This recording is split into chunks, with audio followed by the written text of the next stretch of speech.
உலகெங்கும் உள்ள hope TV Tamil நேயர்களுக்கு இயேசு கிறிஸ்துவின் நாமத்தினாலே வாழ்த்துக்களையும் வணக்கங்களையும் தெரிவித்துக் கொள்கிறோம். மற்றும் ஒரு இனிய நன்னாளிலே இந்த தெய்வ செய்தியின் மூலமாய் உங்கள் அனைவரையும் சந்திப்பதிலே மிகுந்த மகிழ்ச்சி அடைகிறோம். கானான். இந்த நாளின் செய்தியின் தலைப்பு கானான். உங்கள் அனைவருக்கும் புத்தாண்டு வாழ்த்துக்களை தெரிவித்துக் கொள்கிறோம். அன்பு நேயர்களே, தேவன் கிருபையாய் 2023 வருஷத்தை முடித்து 2024 வருஷத்துக்குள்ளாக நம்மை நடத்தி இருக்கிறார். எத்தனை முறை நம்முடைய வீட்டிலே ஜெபிக்கும் பொழுது, எப்படியாவது இந்த வருஷம் எங்களுக்கு கடந்து போக வேண்டும், எங்களுடைய கடன் பிரச்சனை தீர வேண்டும், என்னுடைய கணவருக்கு நல்ல வேலை கிடைக்க வேண்டும், என்னுடைய மனைவியினுடைய படிப்பு முடிக்க வேண்டும், என்னுடைய பிள்ளைகள் அடுத்த ஸ்டாண்டர்டுக்கு போகணும், எங்களுக்கு வீடு கட்ட வேண்டும், எங்களுக்கு கார் வாங்க வேண்டும், எங்களுடைய சபை இன்னும் அதிகமாக வளர்ச்சி அடைய வேண்டும், எங்களுக்கு புதிய கம்பெனி கிடைக்க வேண்டும், நாங்கள் புதுசாக வீடு கட்டணும், இந்த கிராமத்தில் எங்களுக்கு லைட்டு வசதி வேணும், ரோடு வசதி வேண்டும், மழை பெய்ய வேண்டும் என்று சொல்லி எத்தனை விசுவாச குடும்பங்கள் ஜெபித்திருக்கலாம். எல்லாவற்றுக்கும் ஆசீர்வாதமாக இதோ உங்கள் முன்னால் 2024 வருஷம் வந்து நிற்கிறது. உங்கள் அனைவருக்கும் புத்தாண்டு வாழ்த்துக்களை ஹோப் டிவியின் சார்பாக தெரிவித்துக் கொள்கிறோம். உங்களுக்காக ஒவ்வொரு நாளும் இங்கே நாங்கள் ஜெபிக்கிறோம். எங்களுக்காக நீங்கள் ஜெபிக்கும்படியாய் உங்களை அன்போடு நாங்கள் கேட்டுக்கொள்கிறோம். ஒவ்வொரு முறை டெக்னாலஜி வளரும் பொழுது எங்களுடைய நேயர்களை நாங்கள் சந்திக்கத்தக்கதாக எந்த டெக்னாலஜியை நாங்கள் உபயோகப்படுத்தினால் உங்களுக்கு இன்னும் எளிமையான சத்தியம் வந்தடையும் என்று சொல்லி யோசிக்கிற டெக்னீஷியன்ஸ் ஹோப் டிவியில் ஒவ்வொரு நாளும் வேலை செய்து கொண்டிருக்கிறார்கள்.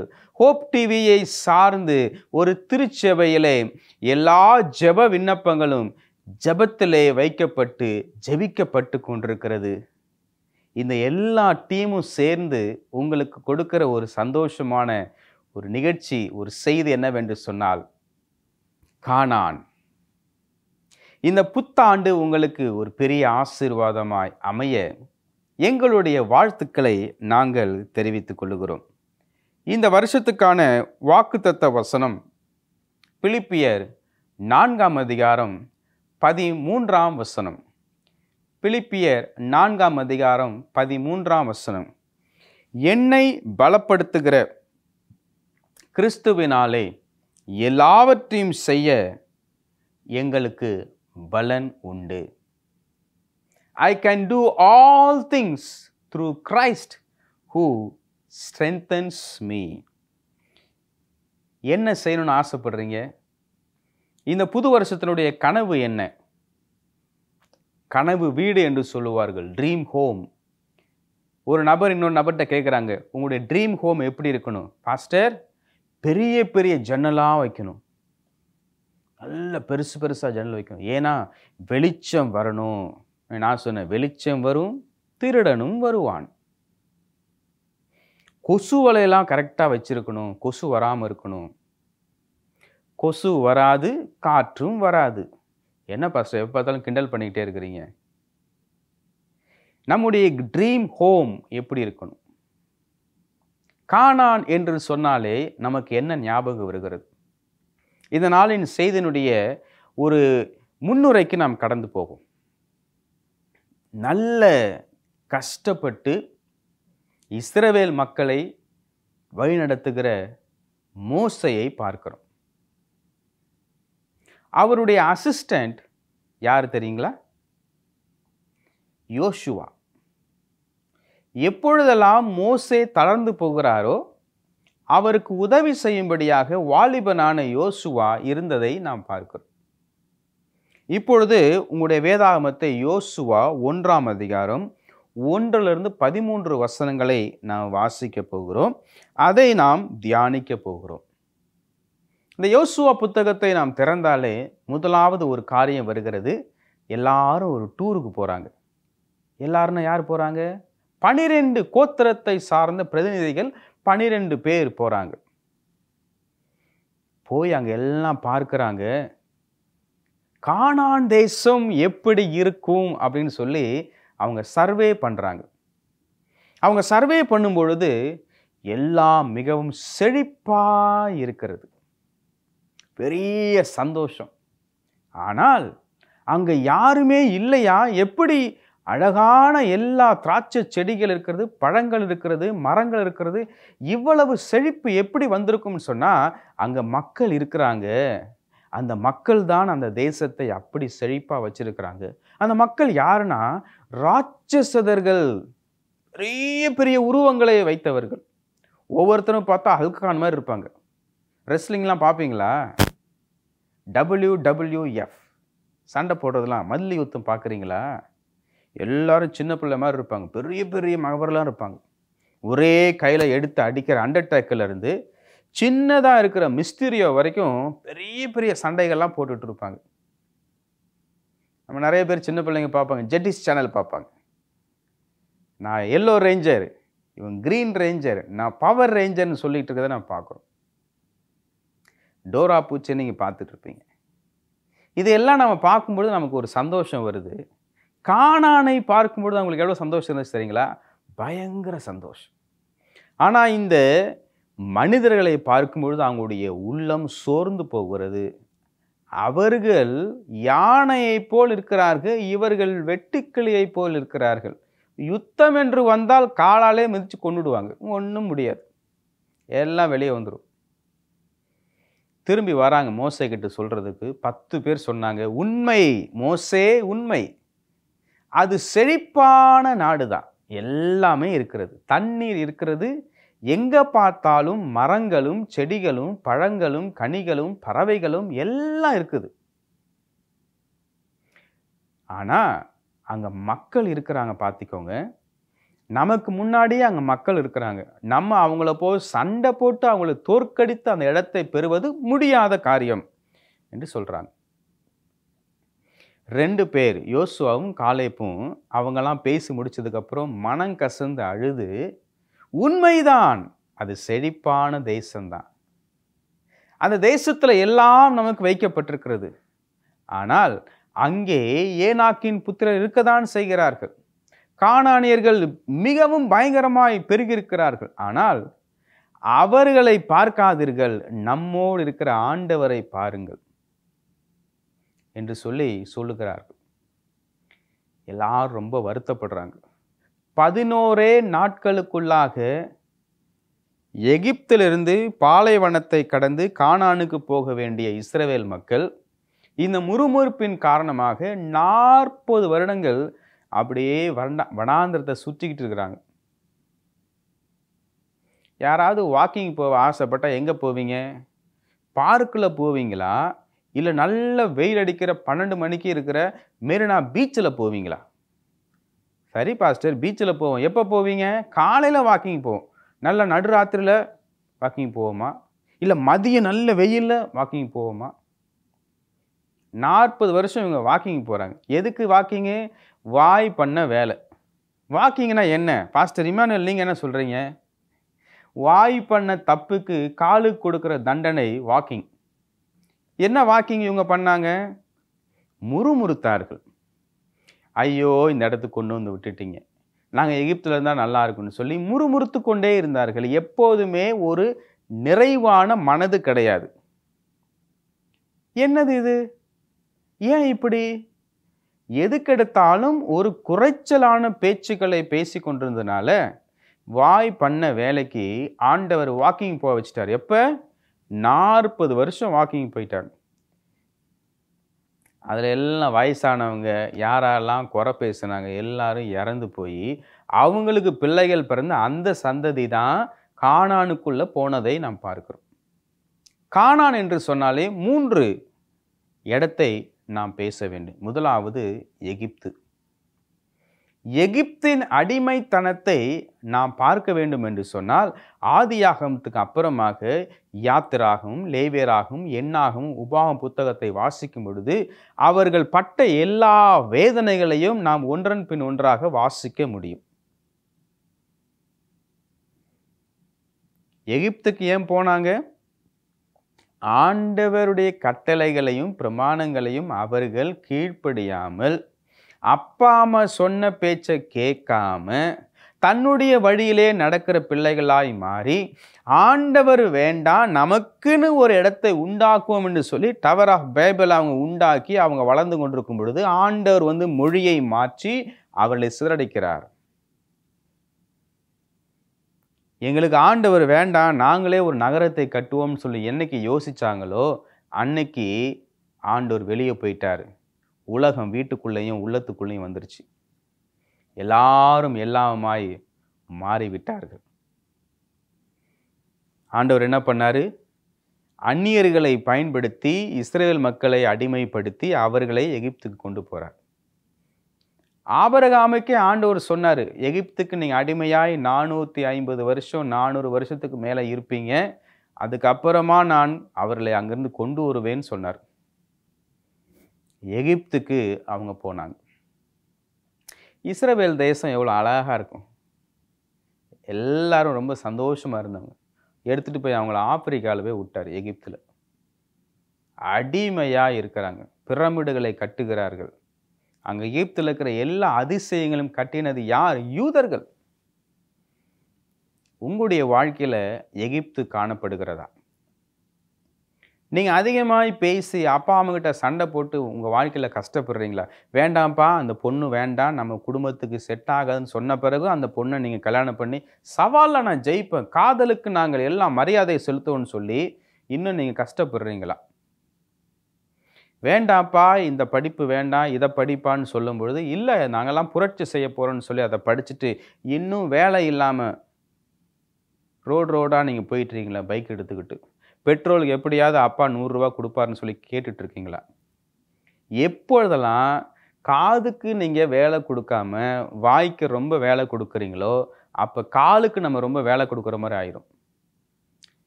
அப்பா அம்மா சொன்னாலும் சரி, ஆண்டவர் சொன்னாலும் சரி, போதகர் சொன்னாலும் சரி, இந்த புது வருஷத்தில் நீங்கள் செவி ஆண்டவர்கிட்ட நிறைய கேளுங்க. I can do all things through Christ who strengthens me.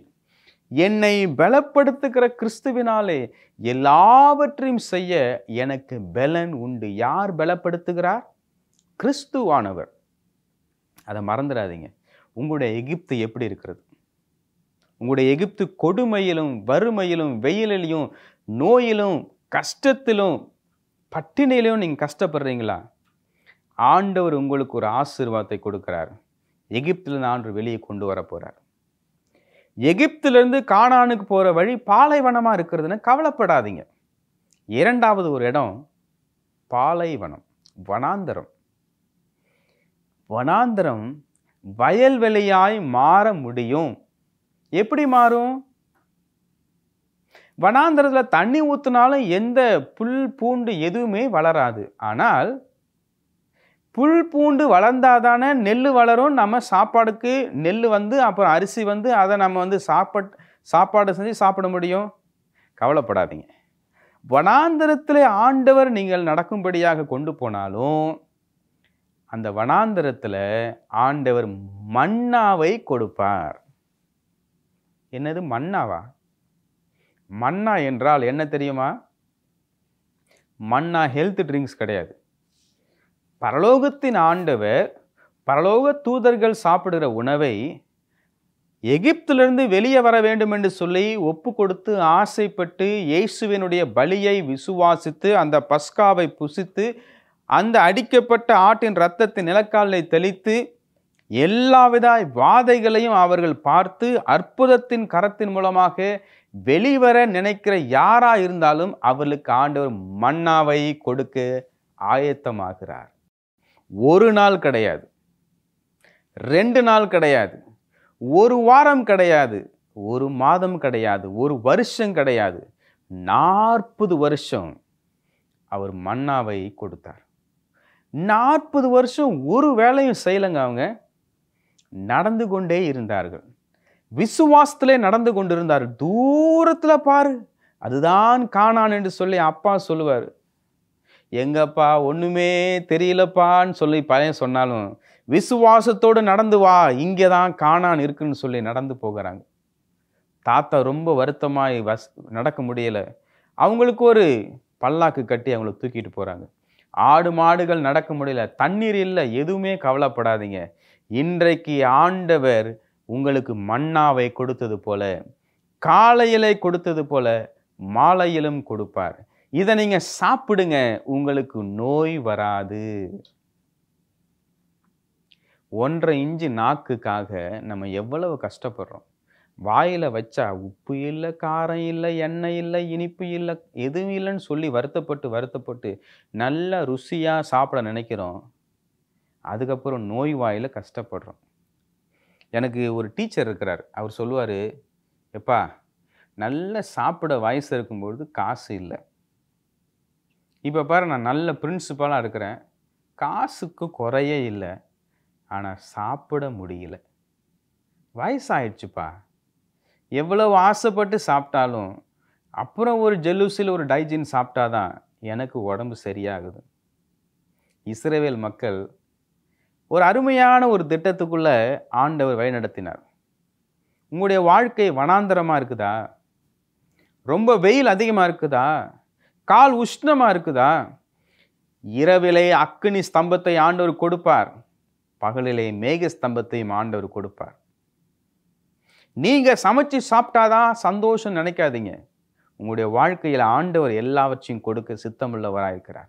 நீங்கள் செய்ய வேண்டிய ஒரே ஒரு காரியம், எப்படி அற்புதங்களை பார்த்து அடையாளங்களை பார்த்து நம்பி எகிப்திலிருந்து வெளியே வந்தீங்களோ அதே போல அற்புதங்களும் அடையாளங்களும் நடந்து கொண்டிருக்கிறது என்று சொல்லி பாலைவனத்தில் நீங்கள் நடந்தாலும், உங்கள் கண்களுக்கு முன்பாக எதுவும் தென்படாவிட்டாலும், மன்னாவை கொடுக்கிற ஆண்டவர் என்னோடு இருக்கிறார் என்று சொல்லி நம்பி உங்களுடைய பாலைவனத்தின் பிரயாணத்தை நீங்கள் தொடருங்கள்.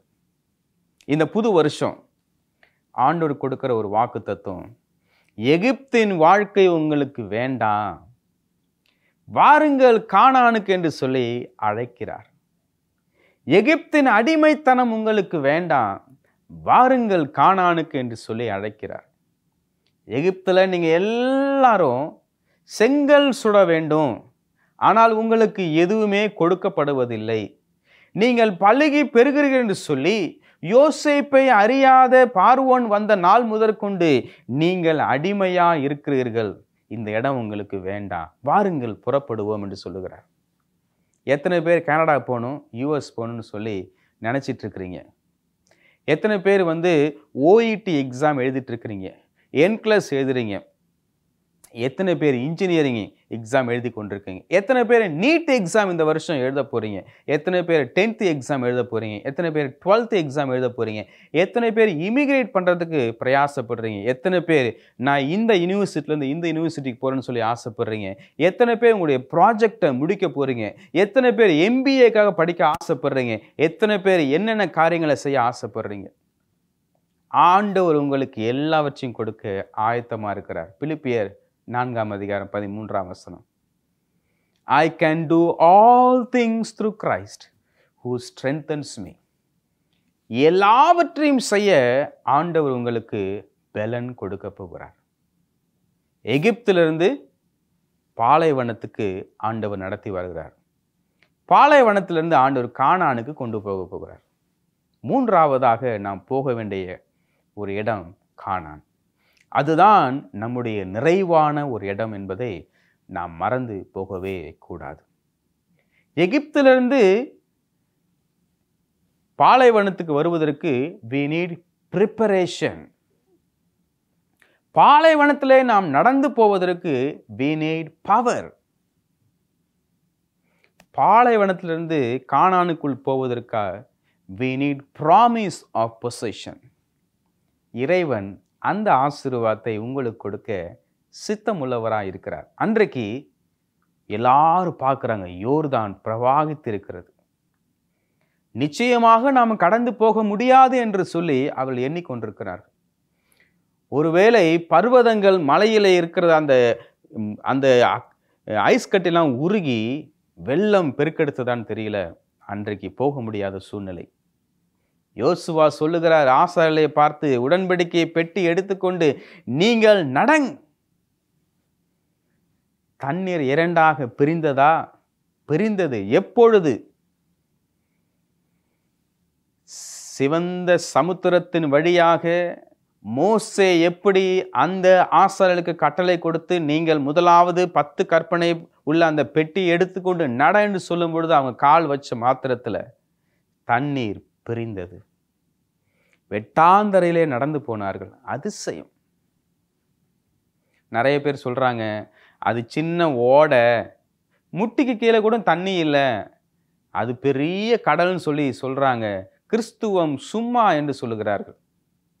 அவங்களுக்கு நான் சொல்றேன், அந்த முட்டிக்கு கீழே இருக்கிற தண்ணீரில் பெரிய பெரிய ரதங்கள்லாம் மாட்டி இறந்து போய் இப்பொழுது கண்டுபிடிக்கிறாங்கன்னா அந்த அதிசயமான ஆண்டவரை நீங்கள் வணங்கும்படி உங்களை அழைக்கிறேன். எப்படி சவாலை ஏத்துக்கிறீங்களா? ஒரு குதிரை, வீரர்கள், ரதங்கள் எல்லாம் அந்த சிவந்த சமுத்திரத்தில் செத்து மிதந்தார்கள் சொல்லப்படுகிறது. முட்டி கீழே இருக்கிற தண்ணீர யாராவது சாக முடியுமா? தண்ணீர் பிரிந்தது. எப்பொழுது? எலியா எடுத்துக்கொள்ளப்படும் பொழுது எலிசா என் தகப்பனே என்று சொல்லி கேட்கும்போது சால்வை விழுகிறது. என்ன வேணும் உனக்கு? உங்களுக்கு இருக்கிற ஆவி எனக்கு 2 மடங்கு வேணும். நான் எடுத்துக்கொள்ளப்படும் போது என்னை பார்த்தினா உனக்கு கிடைக்கும்னு சொல்லப்படுகிறது. அது கொடுக்கப்படுகிறது. எலியா எடுத்துக்கொள்ளப்பட்ட பிறகு எலிசா அங்கிருந்து வரணும். அந்த சால்வையை முறுக்கி அடிக்கிறார், தண்ணீர் பிரிகிறது. இதே போல யோசுவாவின் நேரத்தில் கானானை அவள் பிடிக்கும்படியாக போகும் பொழுது யோர்தான் பிரிந்தது. கிறிஸ்துவுக்குள் பிரியமான அன்பு சகோதரனே, சகோதரியே, 2024ஆம் வருஷம் உங்களுக்கு கானானின் அனுபவத்தை ஆண்டவர் கொடுக்கும்படியாக சித்தமுள்ளவராயிருக்கிறார். பாலும் தேனும் ஓடுகிற தேசம். எகிப்தில் என்ன சாப்பிட்டாங்க? வெள்ளரிக்காய், வெங்காயம், பூண்டு, அதை வைத்து நல்ல சமைச்சு காரசாரமாக சாப்பிட்டாங்க. ஆனால் அடிமையாக இருந்தாங்க. வனாந்தரத்தில் என்ன சாப்பிட்டாங்க? வனாந்தரத்தில் அவங்க சமைக்கவே இல்லை. தண்ணி இல்லாமல், உப்பு இல்லாமல், மிளகாத்தூள் இல்லாமல், புளி இல்லாமல், நெருப்பு இல்லாமல், கேஸ் ஸ்டவ் இல்லாமல் அவங்க சாப்பிட்டாங்க. எப்படி சாப்பிட்டாங்கன்னா ஆண்டவர் சமைத்து கொடுத்தார் மன்னாவை அவர்கள் சாப்பிட்டார்கள். தேனிட்ட பணியாரம் போல் இருந்ததுன்னு சொல்லி நம்ம சொல்லப்படுகிறது. கானானுக்குள்ளாக அவங்க போகிறாங்க. என்ன சாப்பிடுவாங்க? பாலும் தேனும் ஓடுகிற ஒரு தேசம் என்று சொல்லப்படுகிறது. எல்லாமே அங்கே இருக்கிறது, நல்லாவே இருக்கிறது. யாரோ வைத்த மரங்கள், யாரோ கட்டின வீடுகள், யாரோ சரி பார்த்த குளங்கள், ஏரிகள், நீர்நிலைகள் எல்லாமே ரெடியாக இருக்குது. நீங்கள் போய் அதை சுதந்திரித்துக்கொள்ளுன்னு சொல்லி ஆண்டவர் சொல்லுகிறார். கிறிஸ்துவுக்குள் பிரியமான அன்பு சகோதரனே, சகோதரி, நீங்கள் பிரயாசப்பட்டு கட்டாத இடத்திலே நீங்கள் வாழுவீர்கள் என்று சொல்லி ஆண்டவர் சொல்லுகிறார். அப்படிதான் செய்ய போகிறார். யோவான் 14ஆம் அதிகாரத்தில் கிறிஸ்து சீக்கிரமாய் வரப்போகிறார். இந்த புதிய கானானை நீங்கள் அனுபவிக்க 2024ஆம் வருஷம் உங்களை அன்போடு கரம் விரித்து அழைக்கிறது. இதை நீங்கள் ஏற்றுக்கொண்டு எகிப்து வேண்டாம், பாலைவனத்தை கடந்து போய் கானானுக்குள்ள போவோம் சொல்லி நம்புங்கள். நிச்சயமாய் இந்த வருஷம் 2024ஆம் வருஷம் உங்களுக்கு ஆசீர்வாதமாய் அமையும் என்று சொல்லி ஹோப் டிவியின் மூலமாய் வாழ்த்துகிறோம். ஜெபிப்போமா? கிருபை நிறைந்த நல்ல ஆண்டவரே, ஆசீர்வதிக்கப்பட்ட இந்த நாளுக்காய் நன்றி செலுத்துகிறோம். கர்த்தர் எங்களோடு கூட இடைப்பட்டதுக்காய் நன்றி செலுத்துகிறோம்.